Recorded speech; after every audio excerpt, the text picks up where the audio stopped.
Bueno, nos disculpáis un momento, por favor. Esperamos para cuestión de organización y que pongan los pendrives y carguen las presentaciones.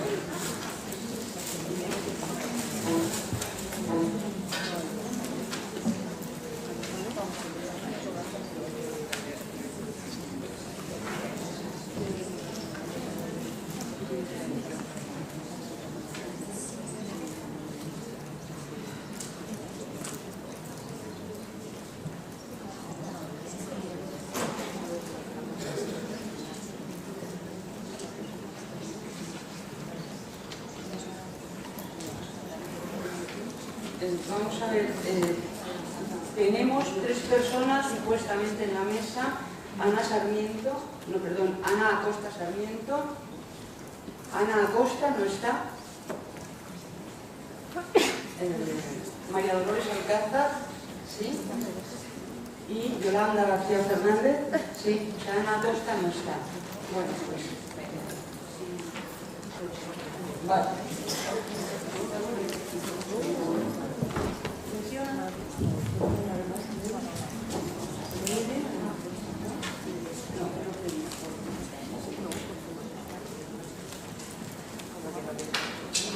Bueno, pues vamos a continuar la sesión. Esta tercera sesión será más breve porque tenemos bastantes menos comunicantes, desgraciadamente, ¿no? Es una sesión dedicada al ámbito de la educación. Bueno, yo en primer lugar quiero dar las gracias porque hayáis contado conmigo, el grupo organizador, para estar en esta mesa, y felicitaros por haber tenido la capacidad de organizar este evento, teniendo en cuenta el escaso número de asignaturas que todavía la Universidad Complutense tiene dedicadas a género y formación de profesorado, que esperamos que el interés que demuestra este congreso pues anime a que el rectorado apoye más este tipo de estudios y de asignaturas, no solamente optativas, sino con carácter obligatorio. Así que permitidme que exprese públicamente una reivindicación que llevo haciendo desde hace muchísimos años. Bueno, vamos a empezar con la comunicación de María Dolores Alcázar López de Felipe, que nos hablará sobre educación diferenciada, la violencia simbólica de las instituciones. María Dolores es bióloga, diplomada en criminalística y en investigación criminal, investigadora privada, experta en grafística, grafoanálisis de la escritura y peritaje sociolingüístico. Está adscrita al decanato de los juzgados. Es máster en igualdad de género y actualmente está realizando el doctorado sobre los discursos en educación diferenciada. Cuando quieras, María Dolores. Bueno, antes de nada quería agradecer a Antonia y al comité organizador y a todas vosotras y vosotros por estar aquí. A ver, el objetivo de mi trabajo consiste en visibilizar que la misión de los colegios diferenciados se constituye a través de lo que se llama la violencia simbólica.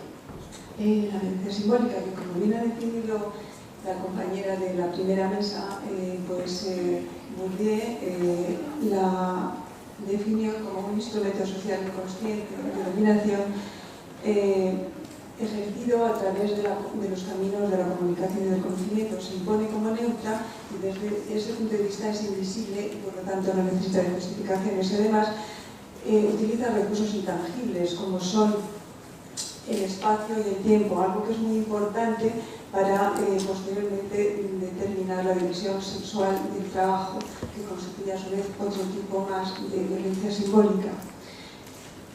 Este tipo de violencia se concreta en creencias y prácticas que tienen lugar dentro de las instituciones, principalmente, que como sabemos son estructuras organizadas para una misión concreta. En el caso de los colegios diferenciados, esta misión supone la creación de identidades cuyo referente es la idea de Dios.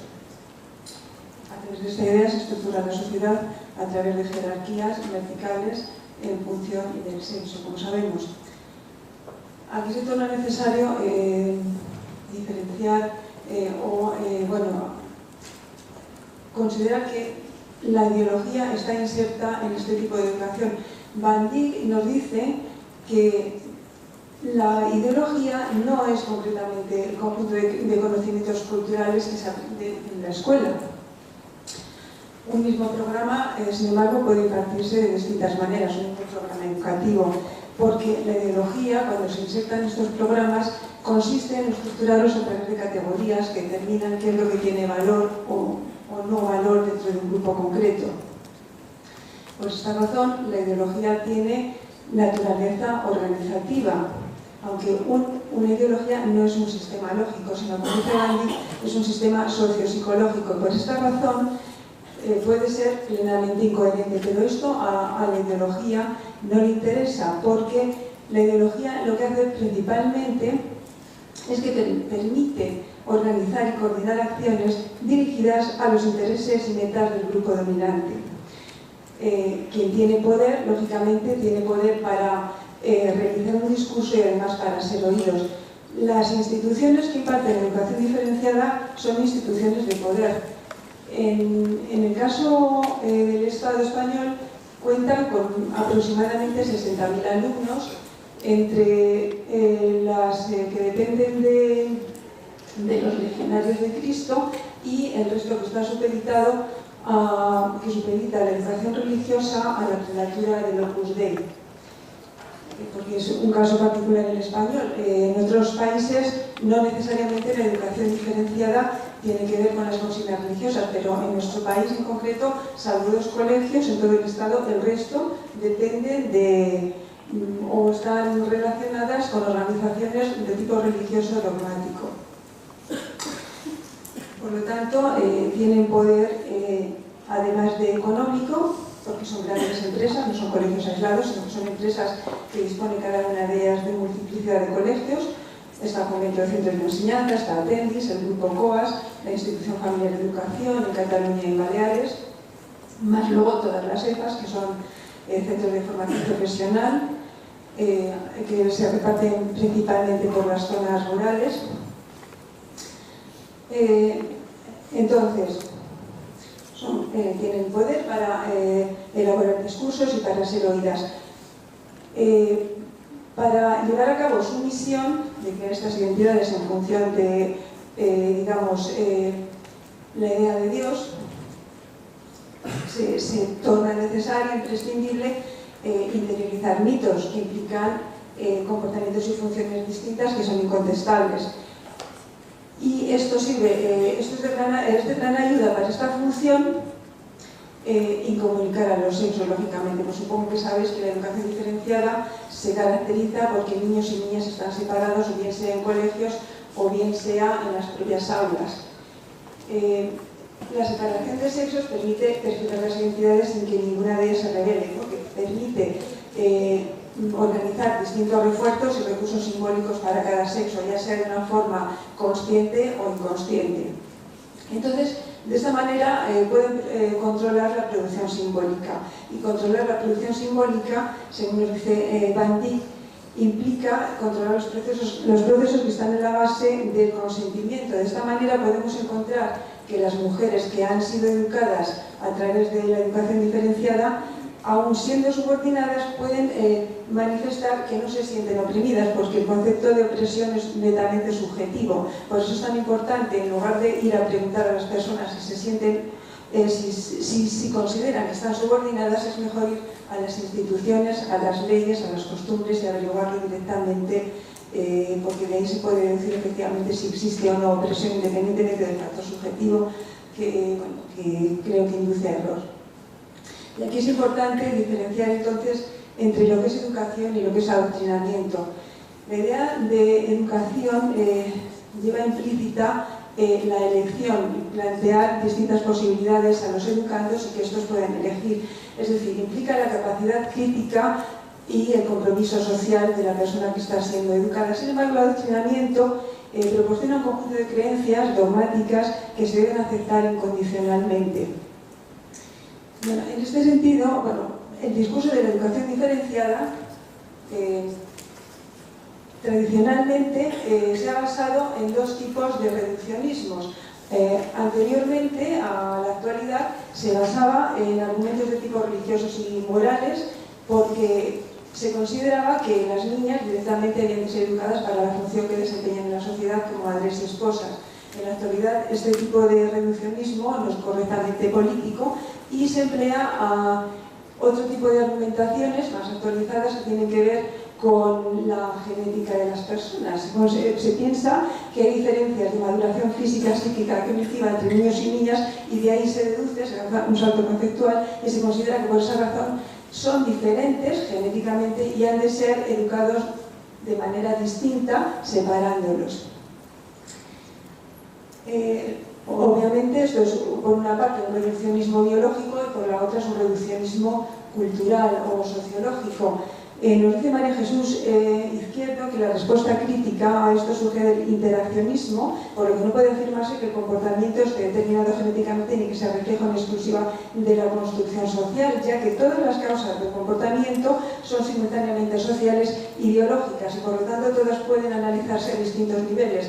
Y simplemente enunciar una causa y con eso justificar la separación por sexos en las escuelas no puede atribuirse a ninguna de estas causas, ni la reduccionista biológica ni cultural, sino simplemente a motivaciones de tipo ideológico o político. En oposición a todo esto surgen las teorías de la coeducación, que proyectan intervenciones sobre la educación a través de acciones positivas.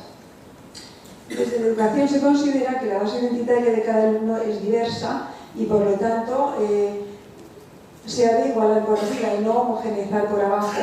Se considera que se debe buscar la igualdad en tanto que igualdad de oportunidades y no de homogeneizar construyendo personas adaptadas a un molde concreto que es el dogmático religioso.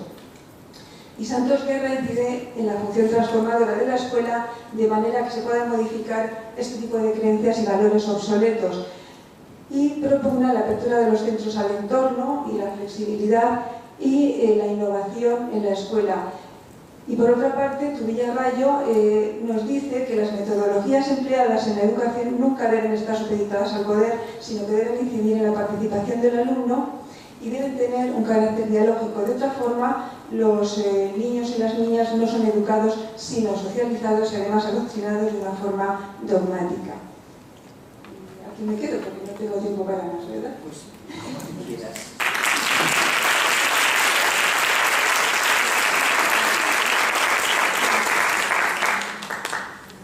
Bueno, pues vamos. ¿Tienes que poner una presentación? Bien, Yolanda García Fernández.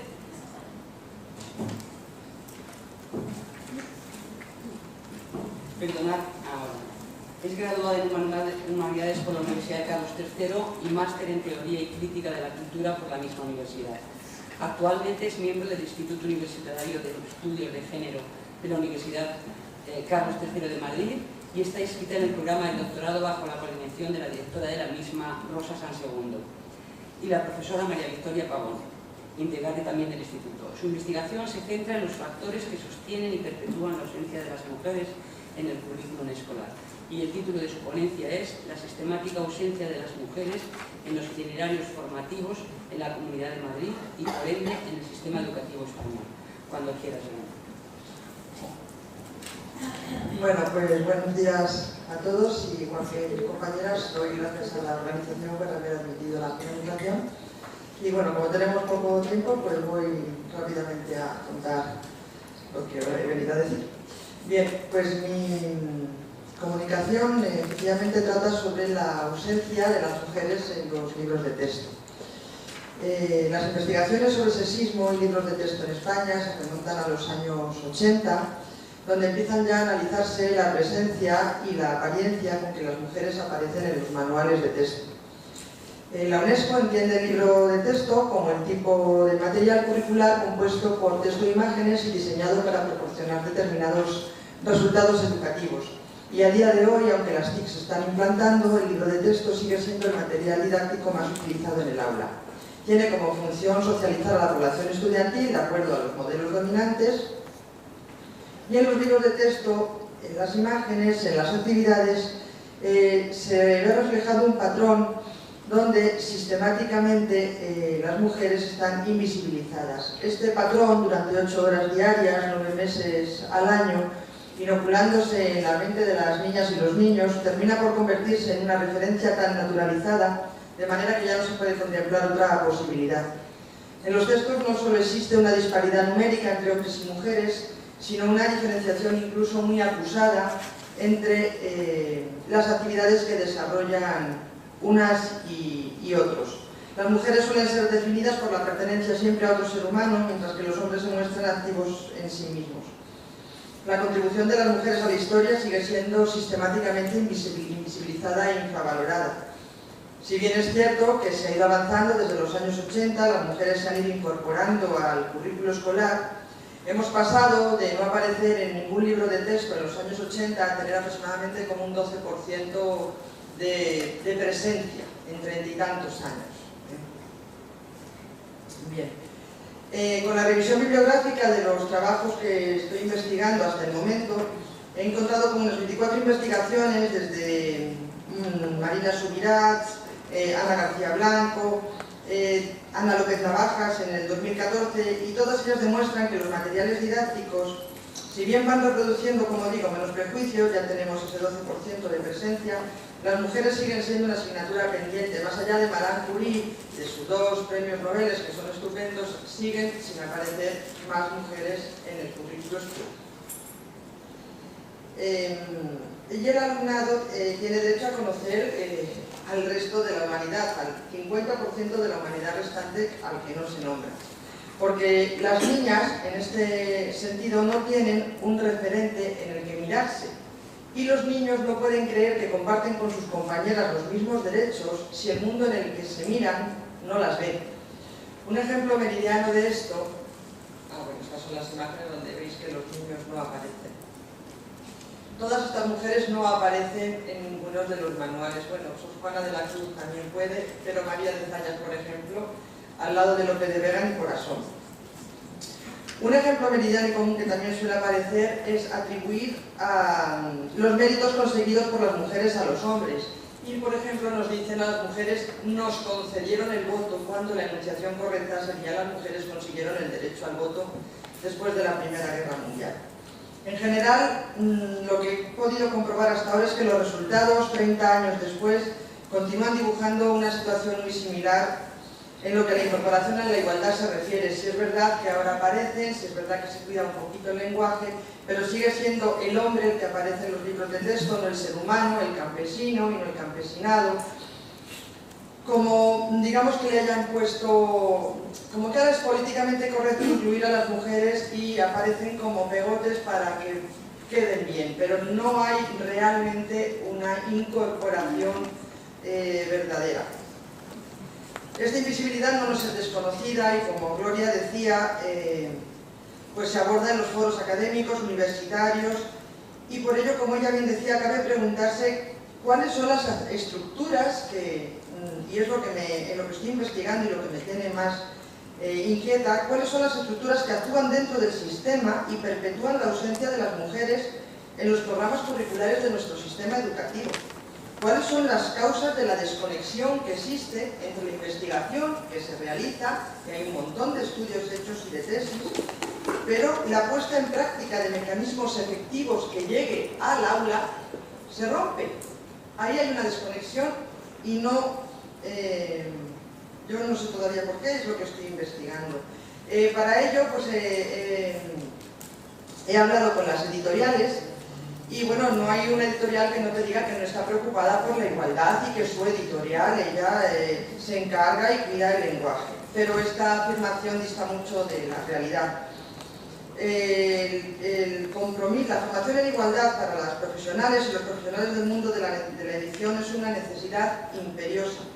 Se precisa con urgencia una formación en igualdad dentro de la formación continua de las editoriales para que los empleados y las empleadas no redacten sujetos al voluntarismo, sino que haya una política editorial clara en educación en las editoriales. Y sin olvidar la externalización del cometido, porque es frecuente que personas ajenas a la editorial redacten estos textos y necesitan como condición sine qua non formación específica en este sentido. Bien, la aportación de mi propuesta a todas estas investigaciones que, como digo, se han realizado sería elaborar una selección de textos e imágenes para proponer orientaciones concretas a las editoriales. Muchas de estas mujeres son desconocidas. Un profesor al que yo pregunté por qué creía que esto ocurría y por qué no llegaban, me habló de las 3 I's y me dijo: no se hace, Yolanda, por ignorancia, por inercia y por ideología. Ignorancia por desconocimiento. Un profesor me llegó a decir: hombre, si es que no son tantas, total, para las que son, ¿cómo se van? Claro, te quedas pasmada. Pero es verdad, incluso hay profesores y profesoras que les da apuro o prurito decir que desconocen a estas mujeres. Entonces, la ignorancia es una de las causas, a mi entender. La inercia es la siguiente: como no se conoce y están, dicen ellos y ellas, tan abrumados con la inspección, con las programaciones, con la 11ª hora, año tras año hacen las mismas programaciones, modifican un poquito y siguen. Y la peor de las 3 I's, como Marc diagnosticó, es la ideología, que consiste en hacernos pasar por natural e independiente de nuestra voluntad lo que de hecho es un producto de la sociedad. Y el poder, el patriarcado, trata de preservarse y de sesgar a través de amenazas la capacidad de juicio de los sometidos al poder. Marian Moreno Llaneza, que ha tenido la fortuna y la valentía de publicar un libro para una asignatura que se está haciendo en Andalucía, que tiene un estupendo plan de género en educación, para una asignatura que se llama Cambios Sociales, publicó este libro con la editorial Anaya. Es el primer libro que habla de patriarcado, de LGTB, y que se puede utilizar de manera transversal y que os invito a conocer porque es fantástico. Me decía que en este conjunto del profesorado me decía: mira, Yolanda, hay que dividirlos en 3 partes. Están los cromañones, a estos hay que dejarlos, con estos no podemos hacer nada, vamos a dejarlos. Después está el grueso del profesorado, que está incluido entre la ignorancia y la inercia, porque no saben, y luego estamos el 10, el 12% que estamos trabajando. De ese grueso del profesorado es de donde tenemos que captar al profesorado para que se venga a trabajar en la coeducación y cortocircuitar, como bien decía Fernando Broncano, estos mecanismos. Bien, quiero detenerme en un colegio en la comunidad de Andalucía, que, como digo, tiene este segundo plan de igualdad para los centros escolares andaluces, y que mientras que, bueno, como sabéis, la educación tiene transferidas las competencias a las comunidades autónomas, en un 55% que regula el Estado y el otro 45% lo regulan las comunidades autónomas y por tanto tienen independencia. Este plan de igualdad que en Andalucía se lleva y que se publicó en marzo y que ha tenido un poco de controversia, pero aún así se está llevando a cabo, en la Comunidad de Madrid sería impensable. Todos los centros de formación continua del profesorado se los cargó Esperanza Aguirre y el Partido Popular y no funcionan. Funcionan únicamente en Asturias, el País Vasco es muy puntero en coeducación, y Andalucía. El resto de España no tiene ningún centro de educación potente que realmente le dé formación continua al profesorado. Esto al profesorado que ya está ejerciendo, pero otra parte muy importante que no podemos descuidar es formar a los que serán profesoras y profesores, que en esas asignaturas en la universidad también ya se les dé formación en educación y en igualdad, que no la tienen tampoco. Son, como decías, unas asignaturas escasísimas y no se trabaja porque el patriarcado, siempre lo comparo con la nada de la historia interminable de Michael Ende, que se extiende inexorable y que se perpetúa y se renueva como el hábitus de Bourdieu, ¿no? Que va y se hace a sí mismo y eso hay que romperlo. Tienes 4 minutos. Bien, vale. Pues este colegio sí que quiero, por favor, que lo conozcáis para que veáis que este material disponible, del que casi ya no voy a poder hablar, podéis tomar la dirección. Es el Colegio Arnachuelos en Córdoba, que ha tenido el premio Rosa Regás, y mientras que se pueden ir haciendo y cambiando las editoriales y formando al profesor, él todos los años, que es el coordinador de igualdad de este colegio, dice menos papeles y más hechos, y está trabajando con los niños y con las niñas, haciendo unos vídeos y unas actividades, y tienen un blog donde van publicando todos los libros que van viendo que tienen lenguaje sexista, y van identificando todos estos materiales didácticos y revierten las lecturas. dicen que ya saben que no se puede, que esto es muy poco, que hace falta una revisión curricular muy profunda, pero ellos van utilizando estos recursos que implican tanto a toda la comunidad educativa y son productos cotidianos que pueden ir trabajando en el aula. Por supuesto, el Día Internacional de la Familia, para que ya demos por fin paso a lo que es la diversidad, que no somos padres, madres y niños solamente. Este es el libro del que os hablaba, de Marian Moreno. Y bueno, como también dice Antonio Rodríguez de las Heras, profesor de la Carlos III, estamos en camino, estamos trabajando, pero el cambio ya es imparable porque penetra incontenible por filtración. Muchas gracias.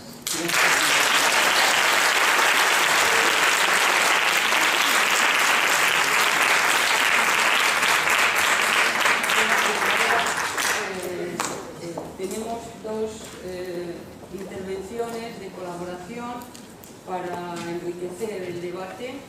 Una de ellas es el Grupo de Mujeres CGT de Madrid, la Confederación General de las Trabajadoras. ¿Alguien sube en su nombre a la mesa?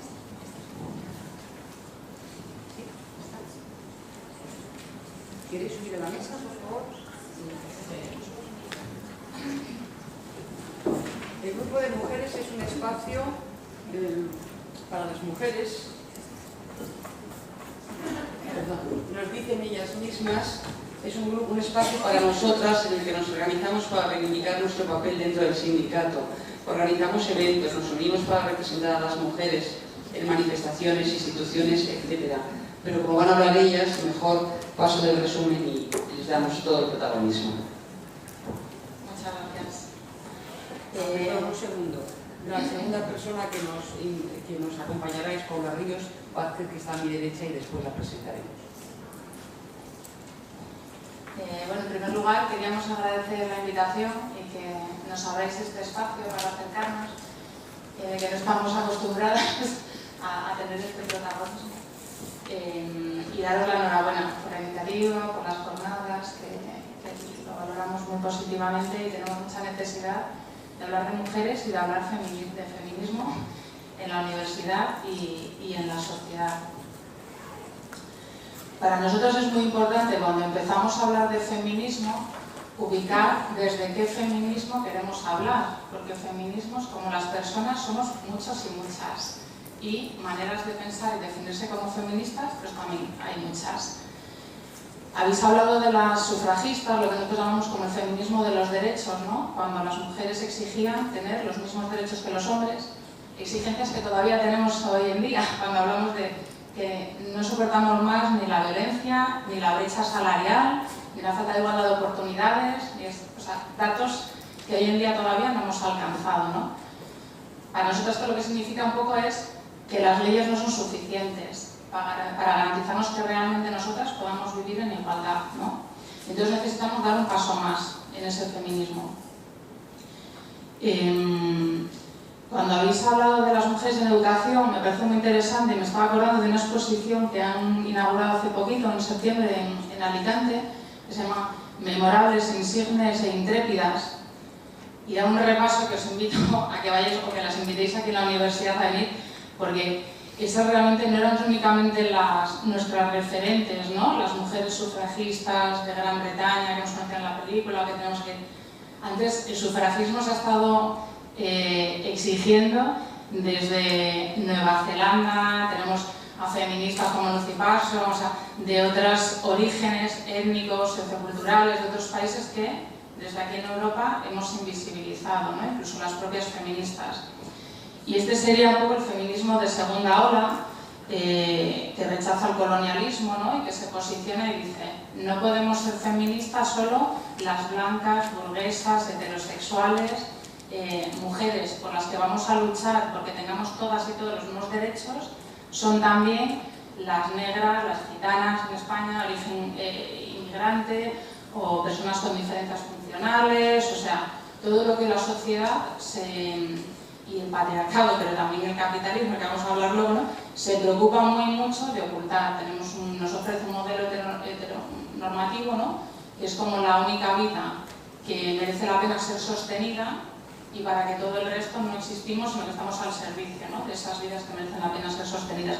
Y por eso nosotros nos posicionamos en ese feminismo más de tercera ola, que tiene que romper con todo esto, con estos feminismos que nos han podido ayudar y avanzar, pero con el hoy en día, en 2016, no nos identificamos porque necesitamos ir más allá, ¿no?, incluirnos a todas y no tener que ninguna de nosotras se sienta discriminada, que ya es el colmo, ¿no? Bueno, con todo esto, ¿no?, para nosotras es muy importante eso, definir desde qué feminismo, incluso cuando hemos hecho la definición de un folleto de quiénes somos nosotras, las mujeres de la CGT nos cuesta muchísimo definirnos. Os lo voy a leer para que veáis lo difícil que se hace poder definir en un párrafo tratando de no excluir a ninguna, ¿no? Que ahora lo que queremos seguir dando pasos es hablar de transfeminismo, ¿no? ¿Qué pasa con las mujeres transexuales? Hace un año así, ¿no?, o dos ya, que hicimos el folleto y acordamos definirnos como un grupo de mujeres que incluya a todas las personas que más o menos se identifiquen con esta categoría de ser mujer en su sentido más amplio. Etiquetar supone siempre limitar y es difícil encontrar un término que nos incluya a todas. Te definas como te definas, mujer cis, transexual, intersex o transgénero, sin asignación sexual, heterosexual, boyera, bisexual o minera, obrera, metalúrgica, nos gustaría que te sintieras bienvenida en este grupo, ¿no? Bueno, esto es para decir la dificultad que tenemos y como han comentado las compañeras, que todas las palabras, el sistema educativo no es neutro, tal y como nos quieren transmitir, y también en las leyes, ¿no?, sino que siempre hay una ideología por debajo. Me estaba acordando de Martín Baró, ¿no?, teórico de la liberación, ¿no?, que decía, si no identificamos desde qué posicionamiento político partimos antes, vamos a estar reproduciendo, como habéis dicho, por desidia o por vaguerío o por lo que sea, ¿no?, este mismo sistema que nos excluye y que está orientado directamente a mantener a algunos y algunas y no con el sacrificio de otros y otras, y esto se llama capitalismo, ¿no? Entonces, eso es el modelo pedagógico que a nosotros nos gustaría defender, ¿no?, y que se define desde la pedagogía libertaria, que bueno, no tenemos tiempo de entrar a hablar sobre ello, ¿no?, pero que os invito a que indaguéis. Y dentro de los movimientos anarquistas, yo voy a decir que no nos interesa tanto entrar a hablar de editoriales. ¿Por qué? Porque la editorial está interesada en tener una rentabilidad, capital. Entonces, eso va a ser el interés primordial. Quizás nos interese más, yo conozco escuelas aquí en Madrid, ¿no?, sin que se definan como libertarias, pero sí que construyen sus propios temarios, sus propios intereses, orientadas en proyectos, en función de los intereses de los niños y de las niñas y de las necesidades, y que hacen real diversidad y adecuación, o sea, las necesidades de compensación, por el nivel que sea, como sea, por el origen étnico que sea, que están haciendo un esfuerzo muy grande, y esas son las escuelas por las que deberíamos apoyar, escuelas públicas, no hace falta irse tampoco a proyectos privados, y seguramente desde la universidad se pueden hallar muchas posibilidades también. Yo me licencié hace ya bastantes años y recuerdo que ya estábamos hablando de esto cuando estábamos allí en el 2000 todavía, y hablabais del tema de la coeducación. La coeducación está definida en la LOCSE. ¿La LOCSE dónde queda ya? O sea, hace más de 30 años. Es decir, resumiendo muchísimo, ¿no? Bueno, me encantaría hablaros también pues, de la expresión feminista de la economía y poder avanzar y de otras cosas, pero os invitamos a que os acerquéis otras maneras de construir educación, ¿no?, desde el movimiento libertario, los ateneos libertarios. Nosotros una vez al mes hacemos una actividad donde reflexionamos sobre estos temas, y una ponente, podemos hablar de diferentes ámbitos y aprender mucho, que este mes es sobre autodefensa transfeminista, el jueves que viene. ¿No he dicho esto? Eso tengo que decir, a los cromañones hay que darles con la ley, que ya está aprobada hace más de 20 años, a decirles, no, la educación ya se aprobó, o sea, si la incumples, si hay libros sexistas que utilizan un lenguaje, hoy estamos haciendo una campaña en redes sociales contra la RAE. La RAE perpetúa el lenguaje sexista. Tenemos una ley de igualdad que también tiene ya de los 10 años, pues denunciémosles. O sea, no podemos dar simplemente quedarnos en las redes sociales, a darle retweet, me gusta y pensarnos que con eso ya nuestra conciencia está tranquila. Tenemos que dar pasos. Y es muy fácil desde internet, copia y pega, escribir a la defensora del pueblo, a otros agentes sociales, que tiene que llegar realmente a donde nos gustaría para que haya un cambio real, ¿no? Intenta limitar las ideas principales en un par de minutos y después entramos en debate con las ideas que se han expuesto, ¿vale? Perfecto, puedo concluir ya, sí, si claro, queréis, porque son cosas. Perfecto.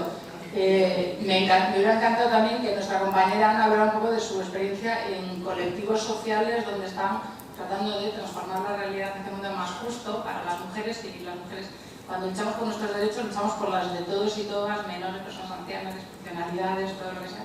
Pero no sé si... Bueno, yo, si os parece, como has agotado el tiempo que se nos ha adjudicado, pues le damos la palabra a Paula, y después le hacemos la pregunta: ¿cómo trabajáis en los colectivos? Y entonces nos responde y...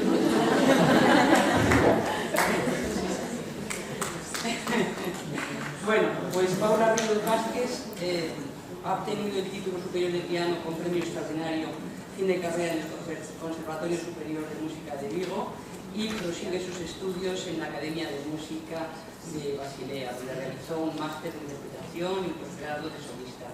Actualmente es profesora de piano en el Conservatorio Profesional Federico Moreno y Torroba de Madrid, y desarrolla su carrera como pianista. Ha publicado varios CDs, como Chopin en Mallorca, El Viento de Plata, y está ultimando la edición de su siguiente disco, Viento de Plata, que reúne por primera vez la obra para piano disponible de Rosa García Scott, la única alumna de Manuel de Falla y protagonista de la generación del 27 de música. Cuando quieras. Hola, buenas tardes. Antes que nada quiero dar las gracias por contar conmigo para estas jornadas. Para mí es un honor, yo que no pertenezco al mundo universitario, estoy muy agradecida de estar entre vosotros y aprender de vosotros, eso para empezar. Y felicidades al comité organizador de las jornadas, porque está siendo un placer estar aquí. Bueno, yo voy a hablar brevemente de mi experiencia como docente en un ámbito un poco especial, que es el de la educación musical en un conservatorio. Nuestra experiencia como estudiantes durante una enseñanza larguísima, normalmente de 20 años, en una educación muy especializada, muy elitista, como mujeres, es muy descorazonadora, porque hay una absoluta ausencia de referentes femeninos. No es que haya descompensación, es que no existen las mujeres. Hay un par de nombres que se citan, cuya obra nunca llegamos a poder escuchar ni en las salas de conciertos de los conservatorios ni en un CD en clase de historia de la música. Es imposible, son inalcanzables para nosotros. Los pocos referentes que podemos llegar a intuir son fruto de personalidades fortísimas, de unos intentos individuales, de una lucha individual, solitaria,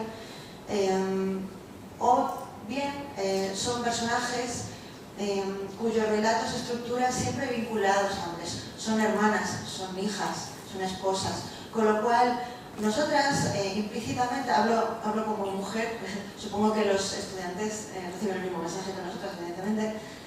El mensaje subliminal que recibimos es que ellas realmente son personajes secundarios, son accesorios de la historia principal, que es la del compositor, la del creador, la del protagonista, que es el hombre. Otra cosa que me... bueno, siento ser un poco pesimista, desde luego soy optimista contra el futuro, pero quiero simplemente hablar de cómo es el camino normal, educativo de un estudiante de música en España. Me parece bastante importante, y creo que es extensible a otros ámbitos de la vida artística, la falta de sentido de comunidad entre las mujeres que nos dedicamos a esto. Es decir, hay mucho individualismo por las trabas que tenemos que superar, y todas las mujeres a las que podemos llegar a admirar, profesionales que han tenido una carrera larga, han luchado por sí mismas, pero en sus entrevistas, en su trabajo, no vemos una idea de apoyar a otras mujeres que están realizando una carrera semejante. etcétera, etcétera. No se habla de la igualdad de género en el mundo de la música clásica, que es el mío. Es una conversación que simplemente no existe, no se nombra, no se debe hablar de ella porque trae problemas. Por otro lado, que reciben las estudiantes de música poco a poco durante todos esos años de educación, la falta de oportunidades. Evidentemente en el arte todos los criterios que se aplican son subjetivos, con lo cual es muy fácil ir cerrando puertas a personas que no son bienvenidas a realizar cierto tipo de trabajos en su vida futura profesional. Los tribunales suelen estar formados por hombres, de exámenes, de becas, de conciertos, de audiciones, etc. Los periodistas en los medios de comunicación especializados suelen ser hombres, etcétera, etcétera. Una y otra vez en los medios de comunicación vemos titulares o artículos escritos con un lenguaje realmente ofensivo contra las mujeres. Están hablando de profesionales, de artistas y se las trata como mujeres. Se utiliza un lenguaje mucho más blando o se las ve en el escenario como adornos, abiertamente. Y no hay reacción contra este lenguaje, nunca hay protestas contra él, porque se da por hecho. Aparte, las mujeres no están llegando a la élite, poco a poco van convenciéndose o no se les deja espacio a que lleguen a los puestos de élite, se quedan en la educación primaria, por ejemplo, o en proyectos más secundarios, más marginales.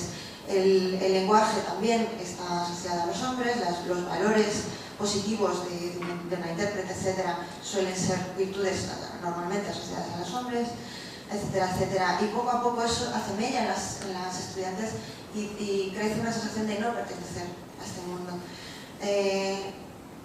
Hay que amoldarse a una profesión que ha sido construida por hombres, a un repertorio construido por hombres. Incluso se aducen razones biológicas, genéticas, para que las mujeres no podamos tocar cierto repertorio adecuadamente. Y hoy en día, en 2016, y realmente hay que articular una lucha mucho más organizada entre todos nosotros desde las instituciones, que no solo provengan de esfuerzos individuales, de voluntades, de vocaciones, como toda la gente que estamos aquí hoy. Introducir más agresivamente, en mi opinión, la discriminación positiva, un sistema de cuotas, de controles en procesos de selección, en presencia de compositoras en las programaciones, en los festivales, formación del profesorado, como estabas comentando, y sobre todo, yo creo, como educadora, lo primero que tenemos que hacer es inculcar la ambición en las estudiantes, que ellas crean que pueden llegar a donde quieran, que no salgan ellas mismas de la carrera hacia donde querrían estar, y que se vean ellas mismas en donde sueñan estar, a pesar de todas las trabas con las que se van a encontrar.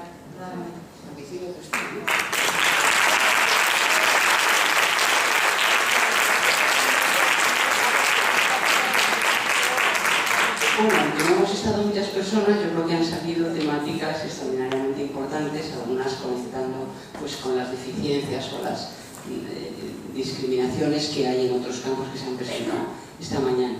Así que la sala tiene la palabra para que se siga hablando desde la mesa.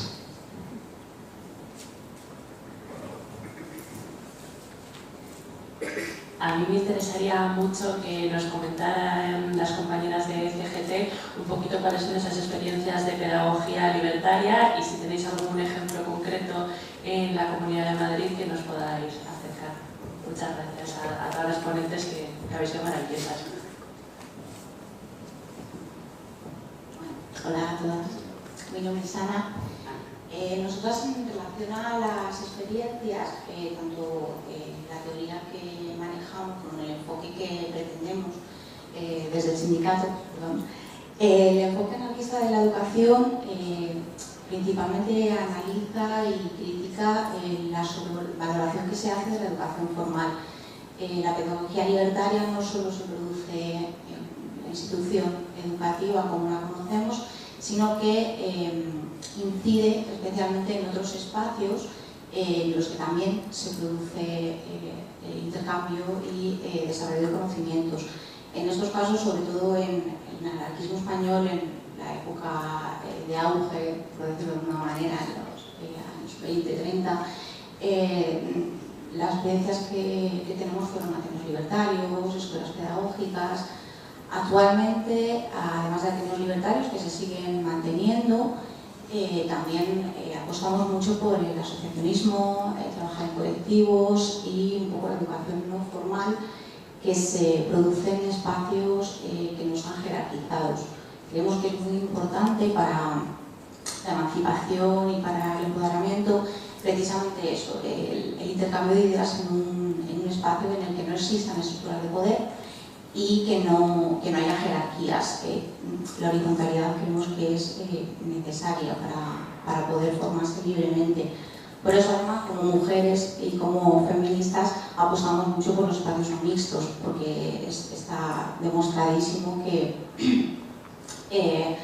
a pesar de que nos encontramos con compañeros que comparten ideas, las mujeres tendemos a hacernos más pequeñitas cuando estamos en un contexto con hombres, y creemos que es necesario primero partir del espacio no mixto para empoderarnos, para luego poder salir al espacio mixto y a compartir con el resto de compañeros las ideas y los aprendizajes que hemos construido entre todas. Y no sé si Sandra quiere decir algo más o menos. Sí, me interesa también saber si tenéis algún ejemplo concreto de alguna experiencia que resultado ¿Alguna experiencia en colegios o en educación? O bien en colegios o bien en estos espacios que comentáis no formales. O sea, lo que estaba comentando y lo que un poco la compañera es la importancia de no dar tanta importancia a sí mismo, ¿no?, a lo que es la institución escolar, entendida como, si la entendemos así, como lugar donde entregamos a nuestros hijos y nuestras hijas y les delegamos que haya unos maestros por encima, ¿no?, que decidan unas leyes que van a decidir los contenidos que están. Estos que llamáis como los formales, ¿alguna experiencia que en concreto? Hay muchísima diversidad y eso lo aplico también aquí, o sea, desde los movimientos de familias en escuelas directamente, que se pueden unir, o sea, quizás no es la opción que yo defendería aquí, mucho menos desde el sindicato, ¿no? Pero en tanto que madre, ¿no?, que puedo decir, se puede buscar cada uno su opción mixta, es decir, podemos hacer lo que nosotros hacemos es, por ejemplo, la Escuela Libertaria de Ruesca, que es un espacio del sindicato en un pueblo abandonado que nos cedieron para poder hablar, debatir sobre todo, llevar a nuestros hijos y nuestras hijas y tener experiencias allí de educación y de pedagogía libertaria reservadas a fines de junio o julio y buscar escuelas, aquí pues estoy hablando de escuelas no del nivel universitario, ¿no?, que quizás se conozca menos, pero que también defienden esas, bueno, Colegio Trabeco, que pues en Vallecas, escuelas públicas, ¿no?, que son como Palmera Bajas, también en Vallecas, ¿no?, que quizás lo conocemos, donde se está, el Palomeras Bajas, ¿no?, colegios que están desarrollando y empleando con todas las dificultades que supone el respetar las leyes, ¿no?, educativas que hay y aún así estar materializando experiencias libertarias y de verdadera educación. Sí. Ahí, sí, perdón. Y después ahí. Hola, bueno, muchas gracias a todas. Tengo un par de preguntas y mi primera pregunta es para Yolanda y para María Dolores también, si también sabe. Quería pediros si conocéis o tenéis alguna recomendación de algún libro específico que hable sobre las mujeres en la ciencia a nivel de educación, porque me gustaría leerlo. Y mi segunda pregunta es para Sandra y Ana.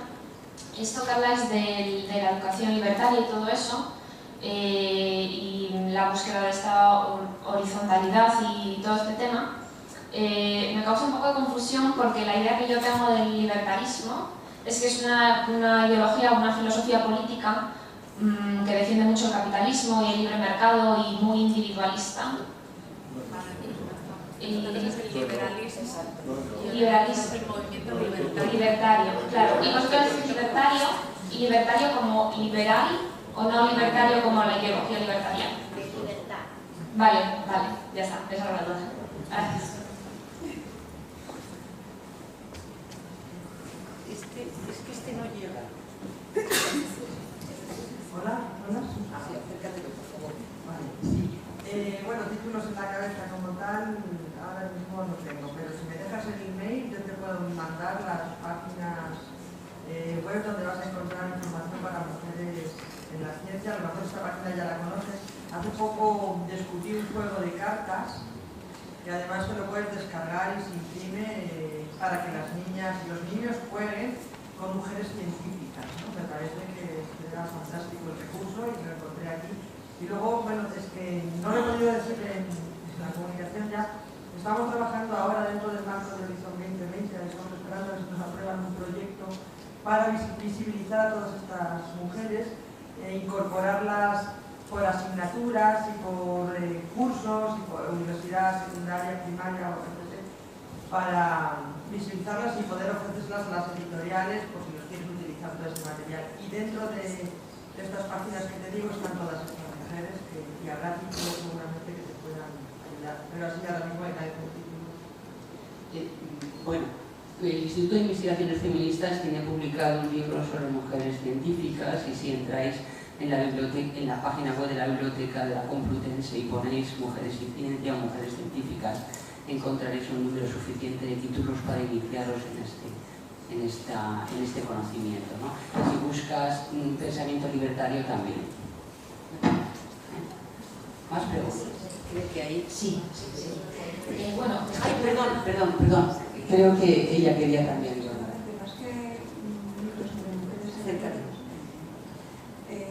Hay un libro, bueno, dos de David Spender que yo considero que son muy importantes. Uno es Man in English, que está en inglés, pero es fundamental y a partir de ese libro se puede sacar muchísimas conclusiones sobre los significados y la manera en que se construye sobre la identidad de las mujeres y muchos otros aspectos relacionados con la realidad y las jerarquías sociales. Y hay otro libro también que es de David Spender, que se llama Aprendiendo a aprender en la escuela. Es la manera en que las niñas aprenden su situación subordinada. Son muy interesantes entre los dos, yo creo que son fundamentales. Y luego pues, se pueden aprender, se pueden ver los libros sobre la educación integral, son muy importantes. Gracias, discúlpame. No te había visto la iniciativa de hablar. Sí. Una pregunta. Que Naticia ha dicho una cosa, hablaba que en el ámbito del conservatorio hay que encontrar una falta de sentido de comunidad entre las mujeres. Entonces yo quería hacer, bueno, extensiva la pregunta a todas. De alguna manera eso ocurre a todos los ámbitos también. Y quizás debemos empezar, no sé si estáis de acuerdo, lo que pasa en los colegios, de los que habéis hablado, Ángel Estirlanza también, bueno, vosotros contéis, que a veces hay mucha falta de descoordinación entre nosotras. Yo creo que deberíamos empezar quizás o afianzar no sé, mucha más solidez entre nuestro discurso. Y quizás desde ahí podemos partir de que han sido muchas mujeres casi más machistas que los propios hombres. Entonces, bueno, no sé si alguna quiere. Alicia, tú que harías. Paula, habías hablado tú de esa falta de comunidad. Sí, efectivamente, a mí siempre me dio mucha pena como adolescente no hablar de estas cosas porque era algo de lo que empezaba a ser consciente yo misma, pero no tuve mujeres que me formaran en el feminismo, fue algo que tuve que yo buscar individualmente. Y no es una conversación que se tenga y de verdad en la música es increíblemente patente el machismo imperante, tanto en carreras que vemos cómo se van desarrollando o talentos que se pierden. O, por ejemplo, hoy en día con Internet, yo soy de una generación anterior, pero imagino la terrible presión que tienen hoy en día las estudiantes de música de 15 años viendo el tipo de mujeres que están llegando a lo más alto en la carrera, porque son mujeres o de un talento increíble, de una en un millón, o mujeres muy, muy atractivas. Entonces, una persona que no tiene una personalidad brutal o es una luchadora irrefrenable que va contra todo, contra todos, o es guapísima, ve muchas barreras y entonces no debería sentir todas las trincheras que va a tener que derribar en su vida futura, porque evidentemente se les motiva muchísimo y no todo el mundo está dispuesto a sacrificarse tanto como es lógico. Por eso pienso que las adultas que rodeemos a estas adolescentes deberíamos ser más conscientes del feminismo que deberían ellas empezar a adquirir, ¿no? Y prepararlas para toda la lucha que van a tener que tener en su futuro, en cualquier ámbito.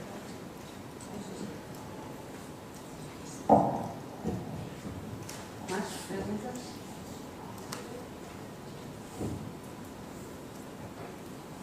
Bueno, enhorabuena por las conferencias, me parece muy interesante. Muchas gracias a las organizadoras por crear este espacio. Y me gustaría lanzar una pregunta un poco así a todo el mundo, porque yo como educadora, más que con el muro hacia arriba de no encontrar información para darle a mis alumnos o cosas así, lo que me encuentro es que a veces las familias son las primeras que temen la palabra feminismo o feministas, y tengo que disfrazar actividades para mis alumnos, para mostrarles personajes femeninos, para hablar de la igualdad, en cosas muy simples. Por ejemplo, enseño inglés a la hora de hacer descripciones de mujeres, el hecho de no decir cosas realmente sexistas, y luego son los padres los que vienen como diciendo esto no me gusta, y dicen cosas como lo de la ideología de género, que esto no es real, las niñas tienen que hacer esto, los niños esto. ¿Cómo afrontáis o cómo creéis que se debe de afrontar eso? A mí me parece como una lucha que a veces está perdida, porque puedes educar a los hijos, pero los padres van a estar siempre ahí, y son un peso muy fuerte también para ellos, son un referente. ¿Cómo creéis que podemos luchar contra eso? Si alguien tiene alguna respuesta.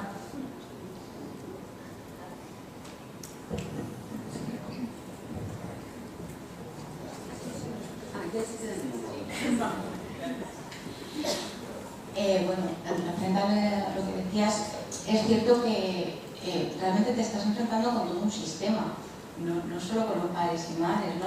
La palabra feminismo está terriblemente estigmatizada precisamente como estrategia del patriarcado. Parece que hay que decirlo muy bajito y que disculparse, ¿no? por posicionarte como feminista. Yo personalmente en mi trabajo también me he encontrado con resistencias a términos que para mí son perfectos, pero que consideran polémicos o demasiado, no sé, contraproducentes para los niños y las niñas, ¿no? En mi caso, yo lo que he hecho, después de muchas frustraciones y mucha pelea, es un poco considerar que es una carrera de fondo y es una guerra bastante de desgaste. Pero a pesar de que no puedas ver grandes resultados, sí que vas haciendo un poquito. Y luego te das cuenta, a lo mejor no es de manera inmediata, pero sí que se ven resultados. Yo con adolescentes, que es con lo que he trabajado principalmente, al principio te vas pensando, no sé, ¿a qué vengo aquí? ¿Qué he hecho? ¿De qué va a servir esto? Pero sí que hay cambios y realmente hacemos eso, poner semillitas. No vas a poder cambiar realmente a un padre de 50 años probablemente que ya cree que lo sabe todo, pero los niños y las niñas sí van viendo además defectos en el discurso de ese padre que no quiere oír hablar de feminismo. Es un poco lo que te puedo decir. Bueno, yo sí que, aunque puedo hablar también como madre de 5 niñas que tengo, y he ido a muchas reuniones escolares donde he ido a muchas reuniones escolares que son los abuelos, donde efectivamente veo que los padres y las madres, más las madres que son las que van a las reuniones, los padres van un poquito, dentro de que todos van bastante poco. Pero sí que la otra parte, ¿no?, que a mí me ha faltado por decir, porque igual que están las editoriales del profesorado, está la sociedad o la familia que está haciendo, desde antes de nacer, la niña o el niño ya viene rosa o azul, y entonces y los niños llegan con 3 años a la escuela infantil y ya vienen socializados con este asunto. Por eso, sí es verdad que, como dice, que no me acuerdo de tu nombre, Ana, a quien tiene ya 50 años no le vas a cambiar, pero sí que la técnica push-pull, ¿no?, los niños desde abajo sí que pueden empujar. Por eso yo pienso que es en la educación, y cuanto más temprana sea la edad mejor, para que el profesorado pueda ir inculcando, que aunque parece que no, la semillita va quedando y sea la niña o el niño el que plantea a lo mejor en su casa estas cuestiones que los padres ni contemplan, porque el feminismo y esto, ya se llama feminazis o lo que sea, y que sean las niñas y los niños las que es muy lento, muy lento, muy lento, muy lento, pero se puede y vamos caminando. Sí. Sí, bueno, si me oye bien. Mejor con el micrófono. Rápidamente. Bueno, agradeceros a la mesa, me ha gustado. Particularmente, bueno, yo trabajo ahora mismo como coordinadora de un proyecto del Instituto de la Mujer que se llama Relaciona, no sé si lo conocéis, pero es para la formación de profesorado en infantil, primaria y secundaria para la incorporación de la perspectiva de género en su práctica docente. Entonces, bueno, llevo un año trabajando en este ámbito y un poco la pregunta que estaba haciendo ella, que suele pasar, me pasa con el profesorado, ¿no? Que tienen muchas veces a la familia como, bueno, pues no como el enemigo, pero de su parte. Bueno, yo creo que sí que aquí hay un problema fundamental y es un problema que creo que es institucional. Es decir, que de alguna manera las editoriales son importantes, claro que sí, pero creo que debemos de pensar la educación como algo más comunitario, es decir, que no solamente se forma el profesorado, se debe formar a las familias, se debe formar desde una perspectiva integral, ¿no? Entonces, cuando se hace una política pública, como es una política de coeducación, por ejemplo, o hacemos un programa como el Relaciona, es curioso que se hace, pero hay que llenarlo de contenido y hay que llenarlo de presupuesto. Entonces, bueno, yo creo que me estoy viendo como coordinadora de este proyecto y yo trabajo para el Instituto de la Mujer, pero soy crítica y entiendo que no podemos poner parches. O sea, vamos por todo el Estado, por todas las comunidades autónomas, dando formaciones de 12 horas a profesorado, de 12 horas tú le das ciertas herramientas en la medida de lo que puedes y luego todo el año y el resto de su año académico no tiene ningún acompañamiento de nada. Entonces, yo creo que aparte de esa resistencia de los cavernícolas que estamos hablando, hay muchísima ignorancia y falta de sensibilización, porque lo nuestro es una cosa de lógica y de sentido común. Incluso cuando llegan a las formaciones lo entienden todo, que no estamos diciendo, aparte de esas resistencias patriarcales, obviamente, pero creo que hay una falta de contenido y de presupuesto de las políticas públicas que tiene mucho que ver con esto.